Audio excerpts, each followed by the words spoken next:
Chapter 3 Resistance and the First War of Independence. പാഠം 3 എതിർപ്പുകളും ഒന്നാം സ്വാതന്ത്ര്യ സമരവും.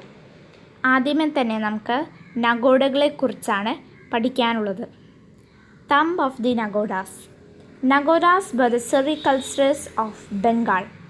ബംഗാളിലെ പട്ടുനൂൽ പുഴു വളർത്തുകാരായിരുന്നു നഗോഡകൾ. സെറികൾച്ചറിസ്റ്റ് എന്ന് പറഞ്ഞാൽ പട്ടുനൂൽ പുഴു വളർത്തുകാർ. Nagodas were the sericulturists of Bengal. ബംഗാളിലെ പട്ടുനൂൽ പുഴു വളർത്തുകാരായിരുന്നു നഗോഡകൾ. Weavers from various countries came to buy the silk they produced. അവരുണ്ടാക്കിയിരുന്ന സിൽക്ക് വാങ്ങുവാൻ വേണ്ടി മറ്റ് രാജ്യങ്ങളിൽ നിന്നും നെയ്ത്തുകാർ എത്തിയിരുന്നു. When Bengal came under the rule of English East India Company, the officials began to exploit the Nagodas. English east India കമ്പനിയുടെ ഭരണത്തിൽ Bengal English east India കമ്പനിയുടെ ഭരണത്തിലായപ്പോൾ the officials began to exploit the Nagodas. English east India company എന്ന് പറഞ്ഞാൽ ബ്രിട്ടീഷുകാർ. English east India കമ്പനിയിലെ ഉദ്യോഗസ്ഥർ began to exploit the Nagodas. Exploit എന്ന് പറഞ്ഞാൽ ചൂഷണം ചെയ്യുക. അപ്പോൾ ഇംഗ്ലീഷ് ഈസ്റ്റ് ഇന്ത്യ കമ്പനിയിലെ ഉദ്യോഗസ്ഥർ നഗോഡകളെ ചൂഷണം ചെയ്യുവാൻ തുടങ്ങി. They were compelled to do weaving for meager wages. തുച്ഛ ശമ്പളത്തിൽ അവർക്ക് നെയ്ത്ത് പണി ചെയ്യുവാൻ അവരെ നിർബന്ധിതരാക്കിയിരുന്നു. നിർബന്ധിതരാക്കി. They were made bonded laborers of the company, denying opportunity to see any other means of livelihood. മറ്റ് ജോലികളൊന്നും തേടിപ്പോവാത്ത രീതിയിൽ അവരെ ആ കമ്പനിയുടെ ലേബേഴ്സാക്കി മാറ്റിയിരുന്നു. They were forced to live like slaves under the company. കമ്പനിയുടെ കീഴിൽ അവർ അടിമകളായി ജീവിക്കുവാൻ അവരെ നിർബന്ധിതരാക്കിയിരുന്നു. The workers who were not willing to obey were tortured. ഏതൊക്കെ പണിയെടുക്കുന്നവർ ആരൊക്കെയാണ് ഈ കമ്പനിക്കാർ പറയുന്നത് അനുസരിക്കാത്തത് അവരെയെല്ലാം ടോർച്ചർ ചെയ്തിരുന്നു. Their properties were seized. അവരുടെ സ്വത്തുകളെല്ലാം കൈവശപ്പെടുത്തിയിരുന്നു. They collectively decided to give up their traditional occupation for it did not help them earn a living. അങ്ങനെ അവസാനം അവരെല്ലാവരും കൂടി അവരുടെ ട്രഡീഷണൽ ഓക്കുപ്പേഷൻ പാരമ്പര്യ ജോലി ഉപേക്ഷിക്കാൻ തീരുമാനിച്ചു. അവർക്കറിയായിരുന്നു ഇത് ഉപേക്ഷിച്ചുകൊണ്ട് അവർക്ക് പുതിയൊരു ജീവിതം ഉണ്ടാകില്ലെന്നറിയാമായിരുന്നു. എങ്കിൽ പോലും അവരവരുടെ പാരമ്പര്യ ജോലി ഉപേക്ഷിക്കാൻ തീരുമാനിച്ചു. Hence, they decided to cut off their thumbs as a protest against the policies of the East India Company. ഇപ്പോൾ ഇംഗ്ലീഷ് ഈസ്റ്റ് ഇന്ത്യ കമ്പനിയുടെ പോളിസിക്കൊക്കെ എതിരെയായി പ്രതിഷേധം ചെയ്യുവാൻ വേണ്ടി ഈ നഗോഡകൾ അവരുടെ തള്ളവിരലുകൾ മുറിച്ച് പ്രതിഷേധം ചെയ്തിരുന്നു. അപ്പോൾ ഇതാണ് ദ തംബ് ഓഫ് നഗോഡാസ്. അപ്പോൾ ഇവിടെ നിന്ന് നമുക്ക് വരാവുന്ന ചോദ്യങ്ങളാണ്: ഹൂ വർ നഗോഡാസ്? നഗോഡാസ് were the sericulturists of Bengal.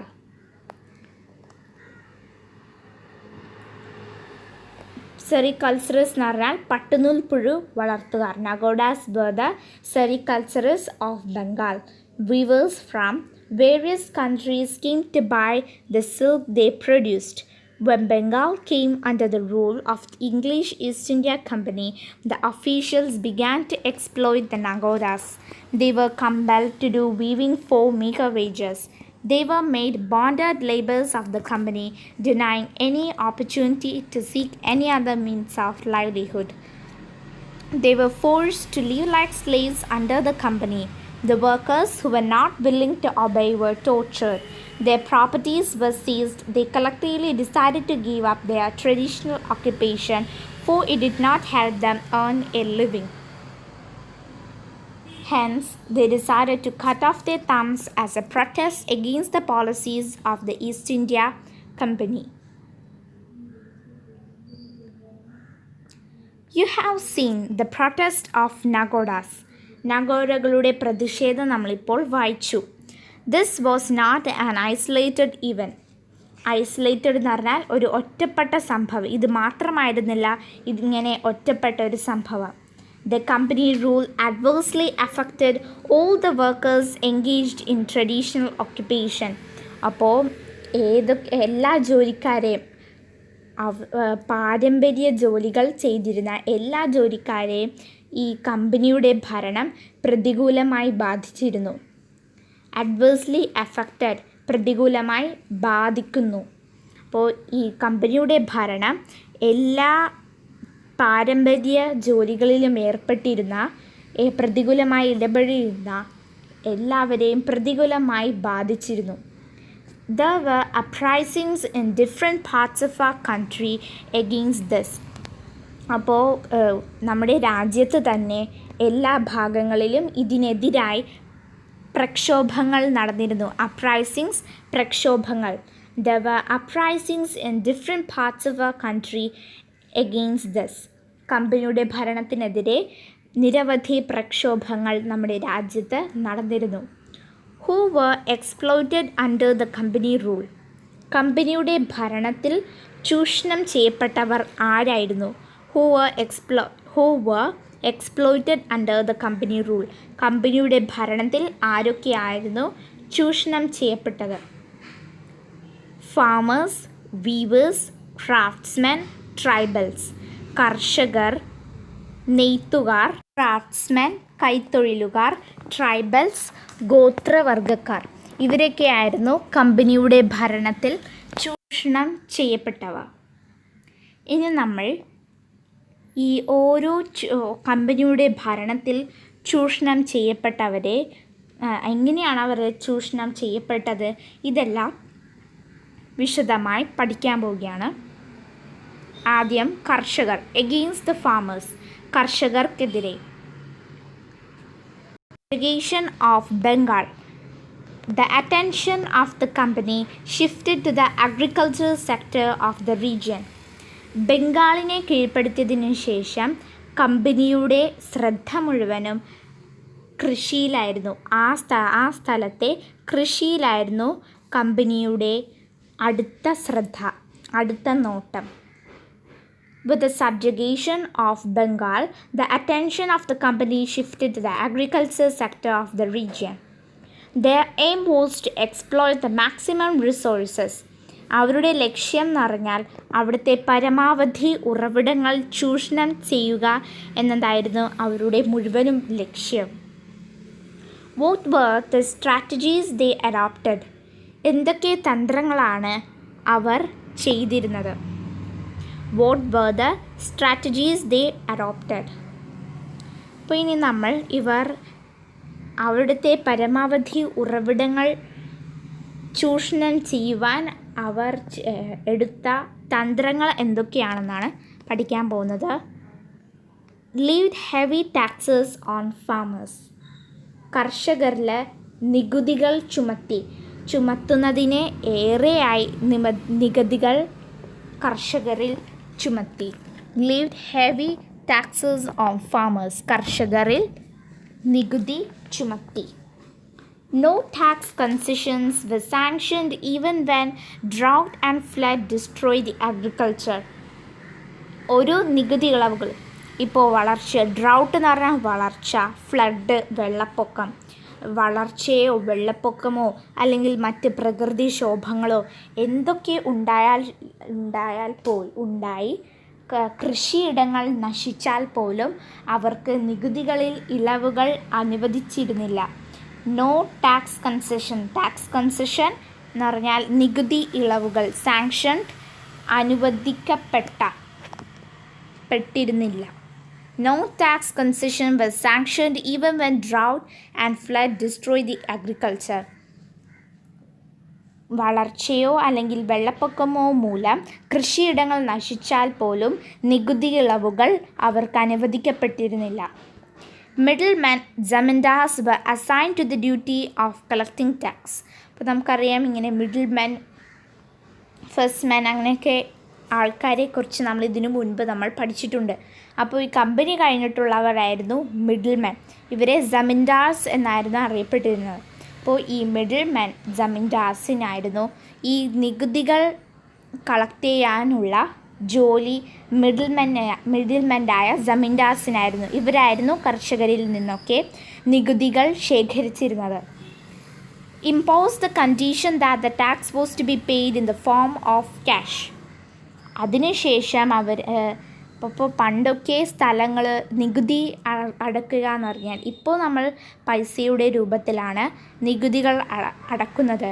പക്ഷേ അന്നൊന്നും നികുതികൾ പൈസയുടെ രൂപത്തിൽ തന്നെ അടക്കണമെന്ന് നിർബന്ധമില്ലായിരുന്നു.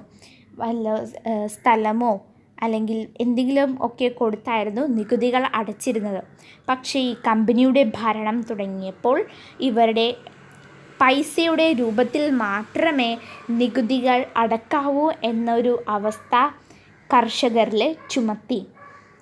അപ്പോൾ ഈ കാരണത്താൽ the farmers had to depend on സാഹൂസ്, the private money lenders for loans at a high rate of interest. അപ്പോൾ ഇങ്ങനെ പൈസയുടെ രൂപത്തിൽ മാത്രമേ നികുതികൾ അടക്കാവൂ എന്ന അവസ്ഥ ചുമത്തിയതോടെ കർഷകർ സാഹൂസ്, പ്രൈവറ്റ് മണി ലെൻഡർ, പലിശയ്ക്ക് പണം കൊടുക്കുന്ന അവരായിരുന്നു സാഹൂസ്. ഈ സാഹൂസിനെ അവർ ഡിപ്പെൻഡ് ചെയ്തിരുന്നു. കർഷകർ ഇപ്പം ലോണിന് വേണ്ടി സാഹൂസിനോട് അവർ ഡിപ്പെൻഡ് ചെയ്തിരുന്നു. Full loan at a high rate of interest. വളരെ കൂടുതൽ പലിശയ്ക്കായിരുന്നു അവർക്ക് ലോണെല്ലാം കൊടുത്തിരുന്നത്. The company identified that the fertile fields of Bengal were much favorable for growing the commercial crops like cotton, jute and indigo. അപ്പോൾ അതിനുശേഷം കമ്പനിക്ക് മനസ്സിലായി ബംഗാളിലെ പാടങ്ങളെല്ലാം നല്ല ഫലഭൂയിഷ്ഠമായ മണ്ണുകളുള്ള പാടങ്ങളാണെന്ന് മനസ്സിലായി. അപ്പോൾ ഇത് മനസ്സിലായപ്പോൾ ഇവർക്ക് മനസ്സിലായി ഈ പാടങ്ങളിലൊക്കെ വാണിജ്യ വിളകളായ കോമേഴ്ഷ്യൽ ക്രോപ്സായ കോട്ടൺ, ജൂട്ട്, ഇൻഡിഗോ, പഞ്ഞി, ജൂട്ട്, ചണം, ഇൻഡിഗോ, നീലം, പഞ്ഞിയും ചണവും നീലവും, വാണിജ്യ വിളകളായ പഞ്ഞിയും ചണവും നീലവും എല്ലാം വളർത്തുവാൻ പറ്റിയ ഇടങ്ങളാണ് ബംഗാളിൻ്റെ പാടങ്ങളെല്ലാം എന്ന് മനസ്സിലായി. These were the major raw materials for the industries in England. ഇംഗ്ലണ്ടിലെ വ്യവസായത്തിന് വേണ്ടിയുള്ള പ്രധാനപ്പെട്ട കുറച്ച് വിളകളായിരുന്നു ഈ വിളകൾ. ഇൻഡസ്ട്രീസ് എന്ന് പറഞ്ഞാൽ വ്യവസായം. അപ്പോൾ these were the major raw materials for the industries in England. ഇംഗ്ലണ്ടിലെ വ്യവസായത്തിന് ആവശ്യമായ കുറച്ച് മെറ്റീരിയൽസ് ആയിരുന്നു ഈ കോട്ടണും ജൂട്ടും ഇൻഡിഗോയും. Consequently, they decided to expand its cultivation and force the farmers to do so. അങ്ങനെ ഇപ്പോൾ ഈ അസംസ്കൃത വസ്തുക്കളായ റോ മെറ്റീരിയൽസായ കോട്ടൺ, ജൂട്ട്, ഇൻഡിഗോ എന്നീ വിളകളുടെ കൃഷി വ്യാപിക്കുവാൻ തീരുമാനിച്ചു. ഇത് വ്യാപിക്കുവാൻ കർഷകരെ കൊണ്ട് അവർ നിർബന്ധിച്ചു. ഈ വാണിജ്യ വിളകൾ അവരുടെയൊക്കെ പാടങ്ങളിലൊക്കെ വളർത്താൻ ഇവരെ നിർബന്ധിച്ചു. The fields that were used only for the cultivation of food crops changed into the plantations of cotton, jute and indigo. അപ്പോൾ ഭക്ഷ്യവിളകൾക്ക് മാത്രം ഉപയോഗിച്ചിരുന്ന പാടങ്ങളെല്ലാം ഇപ്പോൾ കോട്ടൺ, പഞ്ഞിയുടെയും ചണത്തിൻ്റെയും നീലത്തിൻ്റെയും ഒക്കെ വിളകളാൽ നിറഞ്ഞു. As a result, farmers became landless and were forced to become laborers. അങ്ങനെ ഇതിൻ്റെ ഭാഗമായി കർഷകരുടെ സ്ഥലങ്ങളെല്ലാം നഷ്ടപ്പെടുകയും അവർ തൊഴിലാളികളായി മാറുകയും ചെയ്തു. അപ്പോൾ ഇതൊക്കെയായിരുന്നു കർഷകർക്കെതിരെ കമ്പനി ഭരണം ചെയ്ത കാര്യങ്ങൾ. അപ്പോൾ ഇതാണ് കോട്ടൺ കൾട്ടിവേഷൻ്റെ ഒരു പടം ഇവിടെ തന്നിട്ടുണ്ട്. ഇതാണ് കോട്ടൺ എന്ന് പറഞ്ഞാൽ പഞ്ഞി. പിന്നെ ഇവിടെ ജൂട്ട് കൾട്ടിവേഷൻ്റെ പടവും കാണിച്ചിട്ടുണ്ട്. ചണക്കൃഷിയും ഇവിടെ കാണിച്ചിട്ടുണ്ട്. അപ്പോൾ ചണവും പഞ്ഞിയും നീലവും ഇതെല്ലാമായിരുന്നു വാണിജ്യ വിളകൾ. കമ്പനിക്കാർ ബംഗാളിലെ കർഷകരെ കൊണ്ട് വളർത്തിയ വാണിജ്യ വിളകളാണ് ഇപ്പോൾ നമ്മൾ പഠിച്ചത്. Against the tribals. ഇനി നമ്മൾ ഗോത്രവർഗക്കാർക്കെതിരെ എന്തൊക്കെ കാര്യങ്ങളാണ് കമ്പനി ഭരണം ചെയ്തതെന്നാണ് പഠിക്കാൻ പോകുന്നത്. Against the tribals. The intrusion of the company was not limited to the agriculture sector. ഇപ്പോൾ കൃഷിയിൽ മാത്രമായിരുന്നില്ല കമ്പനിയുടെ അതിക്രമിച്ചു കടക്കൽ. കമ്പനിയുടെ അതിക്രമിച്ചു കടന്ന് ഭരണം കൃഷിയിൽ മാത്രമായിരുന്നില്ല. They framed several laws to exploit the forest resources. അപ്പോൾ അവർ നിരവധി നിയമങ്ങൾ രൂപപ്പെടുത്തി. കാട്ടിലെ ഉറവിടങ്ങൾ ചൂഷണം ചെയ്യുവാൻ വേണ്ടി അവർ നിരവധി നിയമങ്ങൾ രൂപപ്പെടുത്തി. These laws gave the company absolute control over the forest. ഈ നിയമങ്ങളെല്ലാം അവർക്ക് കാട്ടിലെ പൂർണ്ണമായ നിയന്ത്രണം അവർക്ക് കൈവശപ്പെടുത്തുവാൻ അവരെ സഹായിച്ച നിയമങ്ങളായി മാറി. This disturbed the collection of forest products and adversely affected the tribals' traditional farming.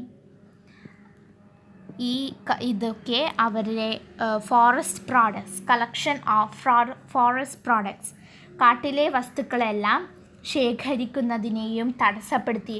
അതുപോലെ തന്നെ adversely affected the tribals traditional farming, ഗോത്രവർഗക്കാരുടെ പാരമ്പര്യ കൃഷിയെയും ഇത് പ്രതികൂലമായി ബാധിച്ചു. The tribal habitat was rich in mineral deposits, and to exploit these, the British constructed roads and railways to these regions. ഇപ്പോൾ tribal habitat എന്ന് പറഞ്ഞാൽ ലോഹങ്ങളാൽ ധാതുക്കളുമായി നിറഞ്ഞിരിക്കുന്ന ഒരു ഹാബിറ്റാറ്റായിരുന്നു ട്രൈബൽ ഹാബിറ്ററ്റ്. അപ്പോൾ ഇതെല്ലാം ചൂഷണം ചെയ്യുവാൻ വേണ്ടി തന്നെ ബ്രിട്ടീഷുകാർ വഴികളും റെയിൽവേസ് എന്ന് പറഞ്ഞാൽ ട്രെയിൻ ഓടുന്ന വഴികളുമൊക്കെ ഈ സ്ഥലങ്ങളിലെല്ലാം നിർമ്മിച്ചു. These measures intensified the miseries of the tribals. അങ്ങനെ ഈ കാര്യങ്ങളെല്ലാം ഗോത്രവർഗക്കാരുടെ ദുരിതത്തിന് കാരണമായി. ഇനി നമ്മളിവിടെ പഠിക്കാൻ പോകുന്നത് ദ ബിഗിനിങ് ഓഫ് റെയിൽവേകളുടെ ബിഗിനിങ് അല്ലെങ്കിൽ ട്രെയിനുകളുടെ തുടക്കം എങ്ങനെയായിരുന്നു എന്നാണ്. The Indian railways was launched on 16th April 1853. 16-ാം തീയതി ഏപ്രിൽ 1853 ഇന്ത്യൻ റെയിൽവേ ഇന്ത്യയിലെ റെയിൽവേകൾ ആദ്യമായി എത്തിയത്. The first train from Mumbai to Thane was flagged off at 3:35 PM on that day. അപ്പോൾ ആദ്യമായി ഇന്ത്യയിൽ ട്രെയിൻ ഓടിയത് ബോംബെ, ഇപ്പം നമ്മൾ മുംബൈ എന്ന് പറയുന്ന ബോംബെയിൽ നിന്ന് തെയ്നിലോട്ടായിരുന്നു. അന്നേ ദിവസം 3:35 ഈ ട്രെയിൻ പോയത്. The train had 14 coaches that carried 400 passengers. അപ്പോൾ ഈ ട്രെയിനിന് 14 കോച്ചുകളും 400 യാത്രക്കാരുമായിരുന്നു ഈ ട്രെയിനിൽ ഉണ്ടായിരുന്നത്.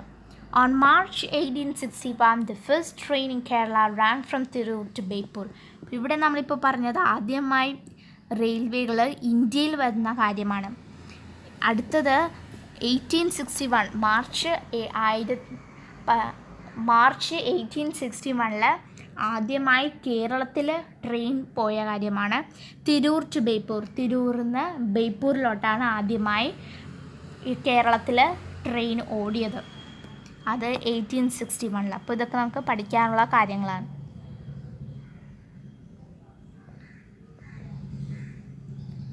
Against the weavers. ഇനി നമ്മൾ നെയ്ത്തുകാർക്കെതിരെ എന്തൊക്കെ കാര്യങ്ങളാണ് കമ്പനി ഭരണം ചെയ്തതെന്നാണ് പഠിക്കാൻ പോകുന്നത്. You know that cotton cultivation became widespread in India during the company rule, don't you? നമ്മളിപ്പോൾ പഠിച്ചു കോട്ടൺ കൾട്ടിവേഷൻ, പഞ്ഞിയുടെ കൾട്ടിവേഷൻ ഇന്ത്യ മുഴുവനും ഈ കമ്പനിയുടെ ഭരണത്താൽ വ്യാപിച്ച കാര്യം നമ്മൾ പഠിച്ചു. However the handloom industry in India declined. അങ്ങനെ കൈ മേഖലയും തകർച്ചയെ നേരിട്ടു. Let us examine the reasons. അപ്പോൾ നമുക്ക് അതിനുണ്ടായ കാരണങ്ങൾ നോക്കാം. The large scale export of cotton, the raw material of handloom industry to Britain. അപ്പോൾ ഇവർ ഈ പഞ്ഞി വളരെ അധികമായി എക്സ്പോർട്ട് എന്ന് പറഞ്ഞാൽ കൊടുത്തു, എക്സ്പോർട്ട് എന്ന് പറഞ്ഞാൽ കൊടുക്കുക, ഇമ്പോർട്ട് എന്ന് പറഞ്ഞാൽ നമ്മൾ ഇങ്ങോട്ട് കൊണ്ടുവരിക. അപ്പം അങ്ങനെ കുറേ പഞ്ഞികൾ അവർ എക്സ്പോർട്ട് ചെയ്തിരുന്നു. ഇത് ഒരു അസംസ്കൃത വസ്തുവായിരുന്നു. കൈത്തറി മേഖലയ്ക്ക് വേണ്ടിയിരുന്ന ഒരു അസംസ്കൃത വസ്തുവായിരുന്നു കോട്ടൺ. ഈ കോട്ടൺ ബ്രിട്ടനിലോട്ട് വളരെയധികം എക്സ്പോർട്ട് ചെയ്തിരുന്നു. The large scale import of cheaper textiles manufactured in the British factories. അത് കഴിഞ്ഞപ്പോൾ അവർ ഏറ്റവും കുറഞ്ഞ വിലയ്ക്ക് അവിടെ നിന്ന് ഈ തുണിത്തരങ്ങൾ നിർമ്മിച്ചു കൊണ്ടുവന്നു. അവർ വളരെ കുറഞ്ഞ വിലയ്ക്ക് അവരുടെ ബ്രിട്ടീഷ് ഫാക്ടറികളിൽ ഉണ്ടാക്കുന്ന തുണിത്തരങ്ങൾ വളരെ കുറഞ്ഞ വിലയ്ക്ക് ഇങ്ങോട്ട് കൊണ്ടുവരികയും ചെയ്തു. Excessive taxes were levied on clothes made in India. ഇന്ത്യയിൽ ഉണ്ടാക്കിയ തുണികൾക്കെല്ലാം ധാരാളമായ നികുതികൾ ചുമത്തിയിരുന്നു. അപ്പോൾ ഇതൊക്കെ ഈ 3 കാരണങ്ങളാണ് ഹാൻഡ്ലൂം ഇൻഡസ്ട്രി, കൈത്തറി തൊഴിൽ തകർച്ചയിൽ ഏർപ്പെടാനുള്ള കാരണങ്ങൾ. ബംഗാളിലെ പട്ടുനൂൽ കൃഷിക്കാരായിരുന്നു നഗോഡകൾ. അവരുണ്ടാക്കുന്ന പട്ടുനൂൽ തേടി വിവിധ നാടുകളിൽ നിന്ന് നെയ്ത്തുകാരെത്തിയിരുന്നു.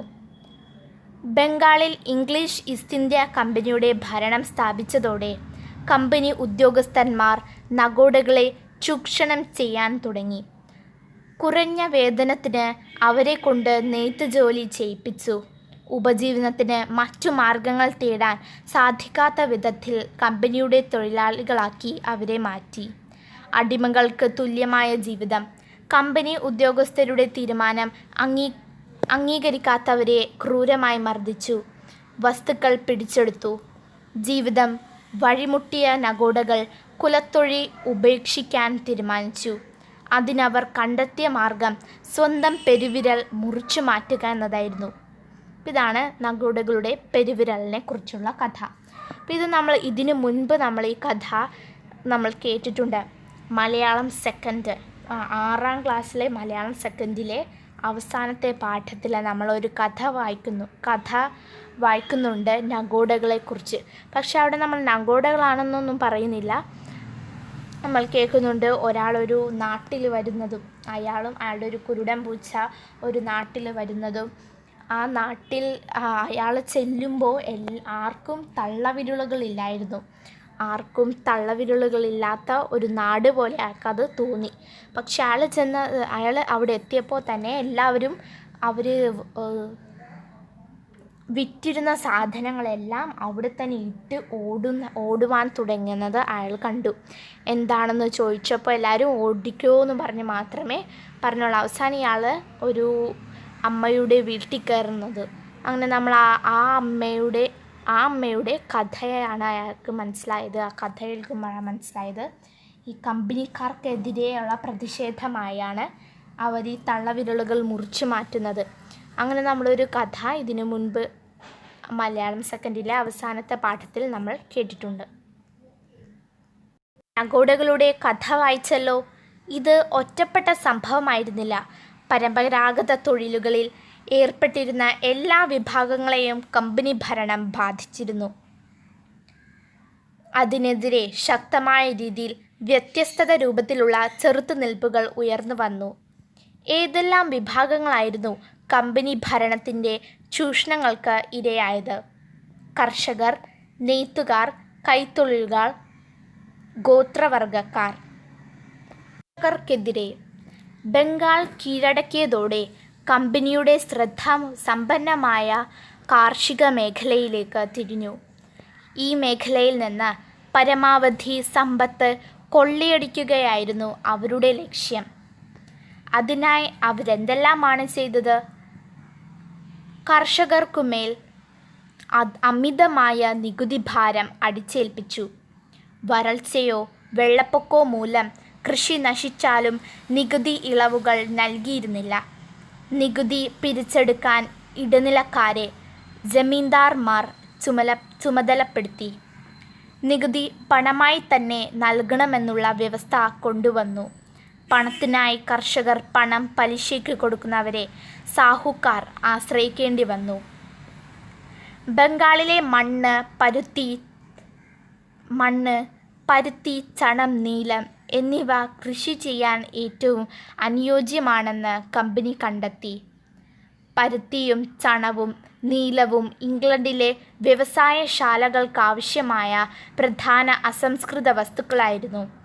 അതുകൊണ്ട് പരുത്തിയുടെയും ചണത്തിൻ്റെയും കൃഷി വ്യാപിക്കാൻ അവർ തീരുമാനിച്ചു. ഇതിനായി കർഷകരെ നിർബന്ധിച്ചു. പരമ്പരാഗതമായി ഭക്ഷ്യവിളകൾ മാത്രം ഉൽപ്പാദിപ്പിച്ചിരുന്ന കൃഷിയിടങ്ങൾ പരുത്തിയുടെയും ചണത്തിൻ്റെയും നീലത്തിൻ്റെയും തോട്ടങ്ങളായി മാറി. കർഷകർക്ക് കൃഷിയിടങ്ങൾ നഷ്ടപ്പെടുകയും അവർ തൊഴിലാളികളായി മാറുകയും ചെയ്തു.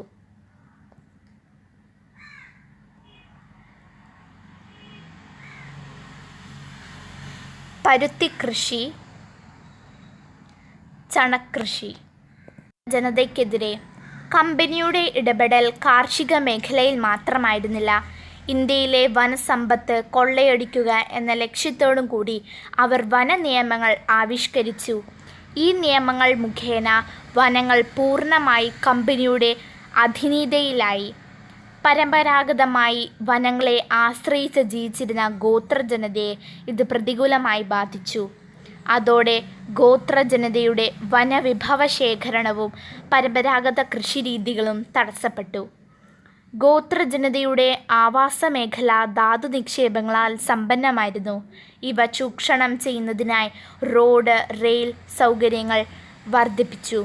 ഇത് ഗോത്രജനതയുടെ ജീവിതം ദുസ്സഹമാക്കി. റെയിൽവേയുടെ തുടക്കം. ഇന്ത്യയിൽ റെയിൽവേ ആരംഭിക്കുന്നത് 1853 ഏപ്രിൽ 16 അന്ന് വൈകുന്നേരം 3:35 ബോംബെയിൽ നിന്ന് താനെയിലേക്കുള്ള ആദ്യ തീവണ്ടി കൂകിപ്പാഞ്ഞത്. 14 കോച്ചുകളുള്ള ഈ വണ്ടിയിൽ 400 യാത്രക്കാർ ഉണ്ടായിരുന്നു. 1861 മാർച്ചിൽ തിരൂരിൽ നിന്ന് ബേപ്പൂരിലേക്ക് കേരളത്തിലെ ആദ്യത്തെ തീവണ്ടി ഓടി. നെയ്ത്തുകാർക്കെതിരെ.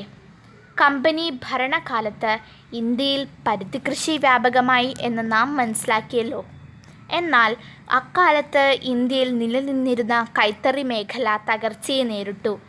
എന്തുകൊണ്ടായിരിക്കാം കൈത്തറി മേഖല തകർന്നത്? നമുക്ക് പരിശോധിക്കാം. അസംസ്കൃത വസ്തുവായ പരുത്തി ബ്രിട്ടനിലേക്ക് കയറ്റി അയച്ചു.